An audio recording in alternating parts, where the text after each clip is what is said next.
Saya divonis oleh psikiater mengidap anxiety, gelisah yang berlebihan gitu ya. Kemudian saya selalu merasa cemas kalau bertemu banyak orang, takut pergi sendiri. Tetapi Quran surah Al-Anbiya 83, alhamdulillah kecemasanku berkurang. Pertanyaannya, bagaimana caranya supaya anxiety itu tidak pernah kambuh lagi? Gini, Quran surah ke-51 ayat 49. Wa min kulli syai'in khalaqna zawjaini la'allakum tadhakkarun. Segala hal itu aku ciptakan, kata Allah, berpasangan supaya engkau sadar cuma aku yang tidak punya pasangan. Sehat lawannya apa, Bu? Sakit. Senang lawannya apa? Sedih. Gelisah lawannya apa? Tenang. Maka kalau ada kegelisahan, kecemasan berlebihan, apa yang disebut dengan anxiety ini, maka cari lawannya. Apa lawannya? Tenang. Amalan apa yang banyak memberikan ketenangan, itu terapinya.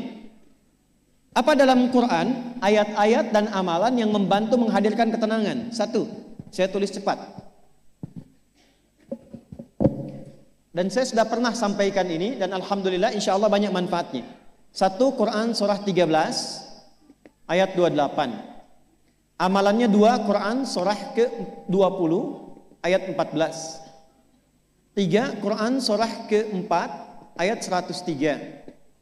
4, Quran surah ke-15 ayat 9. 5, Quran surah ke-54 ayat ke-17, 22, 32, 40. Ini untuk anxiety atau kecemasan berlebihan. 1, Quran surah 13 ayat 28. Perhatikan kalimatnya. Pelan-pelan, Bu. Ibu kalau gelisah, cemas itu adanya di hati atau di fisik? Dari hati baru mengalir ke pikiran kan? Baik, perhatikan bagaimana cara menenangkan hati sehingga pikiran ikut tenang. Ini langsung dari Allah. Ala bidzikrillahi tatma'innul qulub. Kata Allah, ala, yakinkan pada dirimu. Fokus. Ala itu harful istikhbar wa taukid. Huruf yang berfungsi membuka informasi dan meyakinkan. Jadi kalau ibu ingin tenang, ada yang divonis cemas berlebihan, anxiety. Pertama kata Quran mesti yakin dulu nih. Lawan itu yakinkan pada diri. Bidzikrillahi, dengan banyak meningkatkan zikir kepada Allah, tatmainnul qulub, dampaknya ke hati memberikan ketenangan. Jadi rumus cepat menghilangkan kegelisahan, obat yang pertama kata Al-Quran, zikrullah. Apa obatnya? Amalan zikrullah ada 4. Amalan zikrullah ada 4. 1, saya lompat dulu ke yang paling cepat, yang paling gampang, yang paling mudah. Quran surah ke-4 ayat 103. فَإِذَا قَضَيْتُمُ الصَّلَاةَ فَاذْكُرُوا اللَّهَ. Maka jika engkau telah tuntas mengerjakan salat, berzikirlah kepada Allah. Ibu kalau sudah salat ada zikir? Ya? Subhanallah, alhamdulillah, Allahu akbar, astagfirullah, ada itu? Hafal ya? Itu yang paling gampang. Kalau sedang cemas, keluarkan zikir pertama dalam bentuk kalimat thayyibah. Apa kalimat pertama yang dibaca setelah salat? Bukan. Astagfirullah. Assalamualaikum warahmatullah. Assalamualaikum warahmatullah. Astaghfirullah. Astaghfirullah. Astaghfirullah. Allahumma antas salam wa minkas salam. Tabarakta ya dzal jalali wal ikram. Kalau ingin agak panjang, boleh. Ada yang versi panjangnya. Ya astaghfirullahalazim alladzi la ilaha illa huwal hayyul qayyum wa atubu ilaih. Baca 3 kali. Allahumma antas salam wa minkas salam wa ilaika ya'udus salam. Fahayyina rabbana bis salam wa adkhilna al jannata daras salam. Tabarakta ya dzal jalali. Yang pertama versi singkat, yang kedua digabung dengan doa versi panjang. Kalau sedang gelisah, bacakan cepat, tapi harus yakin. Karena kalimat Qur'annya mesti yakin. Astagfirullah, astagfirullah, astagfirullah. Jangan cuma di lisan sambil ingat Allah. Enggak, ini enggak main-main ya, ini enggak main-main. Jadi begitu sedang gelisah, cemas berlebihan, merasakan cemas, anak gimana belum datang, astagfirullah. Tapi sampaikan ke jiwa, ingat Allah, astagfirullah. Astagfirullah. Sampai terjadi perubahan dalam hatinya, merasakan ketenangan. Astagfirullah, astagfirullah. Kalau itu belum tuntas, ambil wudhu. Amalkan yang kedua, Quran surah ke-15 ayat yang ke-9. Inna nahnu nazzalna dzikra wa inna lahu lahafidhun. Dengan keagunganku aku turunkan Al-Quran itu sebagai zikir. Nah, Quran disebut oleh Allah sebagai zikir. Di antara fungsinya memberikan ketenangan pada jiwa. Ibu kalau sedang cemas, istighfar, masih ada sisanya wudhu, ambil mushaf menghadap kiblat. Baca, Bu. Apa yang terjadi? Nanti akan terjadi Quran surah ke-8 ayat kedua. Saya belum tuliskan karena ini detailnya. Innamal mu'minuna alladzina idza dzukirallahu wajilat qulubuhum wa idza tuliyat 'alaihim ayatuhu zadathum imana wa 'ala rabbihim yatawakkalun. Sepanjang ada insan beriman, kata Allah, dia dibacakan kepadanya Quran atau bahkan dia membaca sendiri, akan ada getaran pada jiwanya, meningkat imannya, tersambung hubungannya dengan Allah.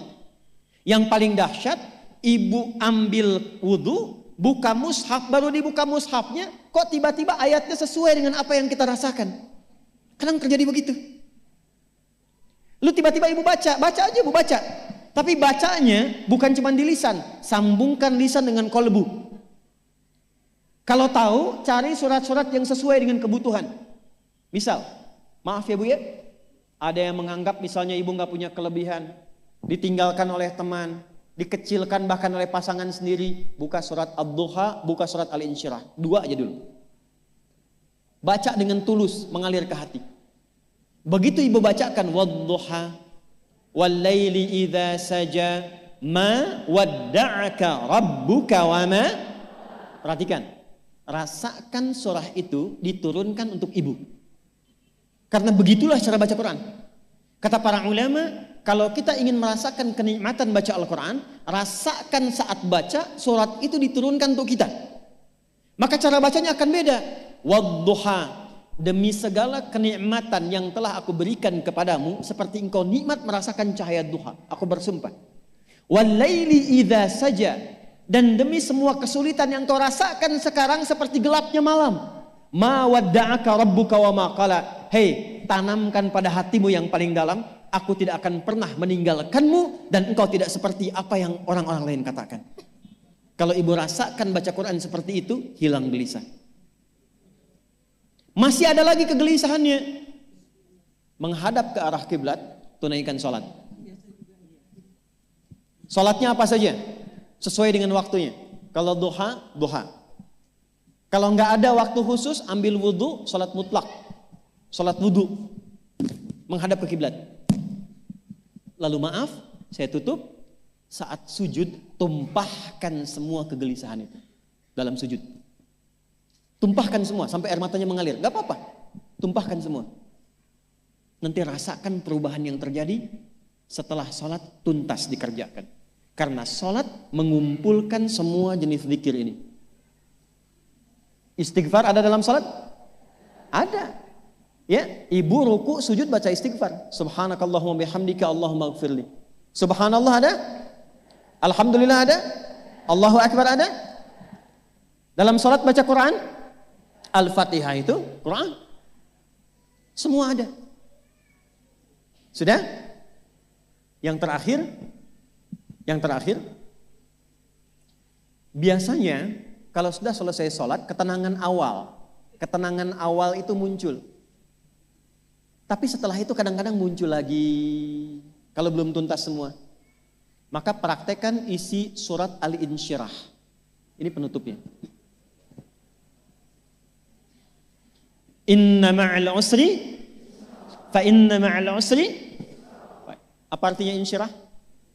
Insyirah itu suasana hati yang lapang, selapang-lapangnya seakan-akan gak ada beban lagi. Maka kata Allah, kalau hatimu ingin lapang dan tidak pernah merasakan ada beban lagi, maka perhatikan. Alam nashrah. Hei, masa engkau merasa cemas, gelisah dan berlebihan hanya karena masalah yang sekarang kau hadapi? Bukankah dulu banyak ribuan masalah yang telah aku selesaikan? Jadi kalau ibu mengalami masalah sekarang, jangan sampai larut sedih dengan masalah yang sekarang. Yakin dulu pun banyak masalah selesai juga. Alam nashrah. Lalu apa yang harus dilakukan? Kata Allah, seberat-beratnya beban, tanamkan keyakinan pada jiwamu. Inna ma'al usri, semua ini pasti selesai. Pasti ada solusinya. Pasti selesai.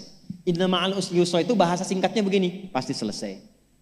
Pasti tuntas. Yakin Allah sudah jamin pasti tuntas. Jelas? Jadi kalau sedang punya persoalan, yakinkan pada diri kita masing-masing, ini pasti selesai. Insya Allah ada solusinya. Gak mungkin Allah titipkan kalau saya tidak sanggup menjalaninya. La yukallifullahu nafsan illa, maka lakukan yang ini dan secara kontinu. Terapinya ini aja. Terapinya ini aja.